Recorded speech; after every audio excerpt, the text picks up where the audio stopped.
Fam, today we're going to talk about transaction management in Follow Up Boss, specifically around listings. So, Follow Up Boss is an awesome CRM, but it focuses on being an awesome CRM and doesn't focus on being an awesome transaction management platform. So, if you're trying to do transaction management in Follow Up Boss, there are some issues that may arise. So, in this video, we're going to go over how you may run into some challenges doing transaction management in Follow Up Boss. And in the next video, we're going to show how our embedded web forms can alleviate those issues. So here's a common scenario. You have a new listing. Right now we are in the action plan section.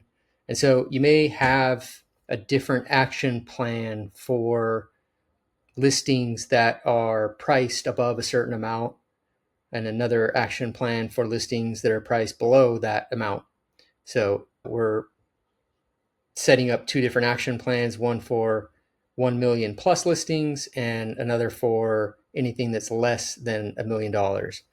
In the 1 million plus, you may have some tasks that you only do, some marketing tasks that you only do on high price listings that just aren't relevant in lower price listings. So we're not going to go through what's in these action plans. We're going to focus on creating the transaction or the deal in Follow Up Boss and how you may not be able to reliably trigger these action plans if the deal isn't created correctly. So I'm going to go over to a lead record. And so now we just got a new listing. So we're going to come over here to deals and we're going to create a new deal.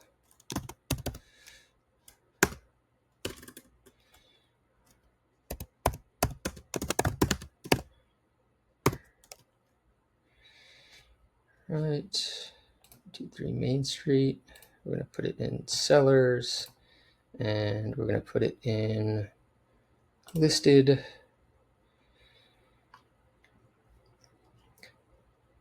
And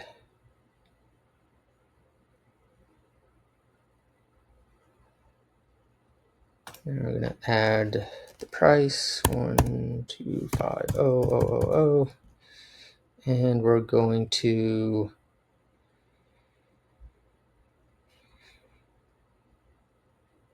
create the deal.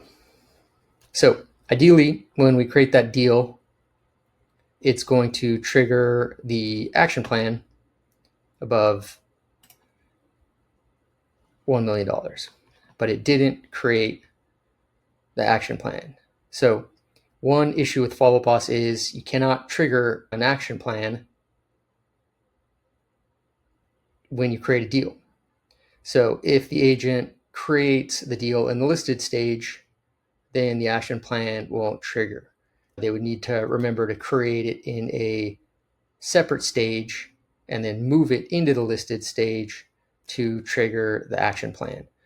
And so now the listing coordinator is waiting for the tasks to get assigned to them, but that's not going to happen because the deal wasn't created correctly. So let's go ahead and delete this and try again.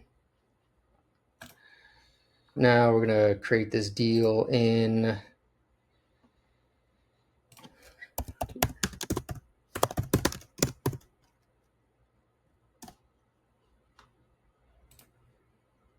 so now we're going to create it in sellers and we're going to start it in pipeline, and then we'll move it into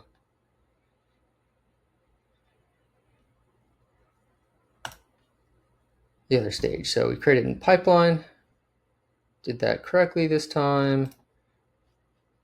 Now we're going to move it into the listed stage.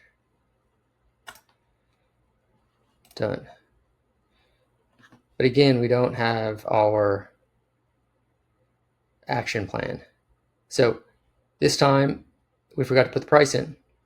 So in Follow Up Boss, there's no way of requiring the price be submitted. So if you have action plans that are based off of price, then the price is required, but there's no way of requiring the price in Follow Boss. So if you're having your agents enter deals and you're doing transaction management in Follow Boss, you really have to teach them extremely well how to enter the deals correctly. And if you know agents the way that I know agents, it's going to happen much less than 100% of the time. So in the next video, we're going to show you how our listing form embedded into a embedded app in Follow Boss can automatically and reliably trigger the action plans you want. So all the agent has to remember to do is fill out the form. They don't have to worry about filling it out in a correct way because we have controls in place that ensure it's filled out correctly. Thanks.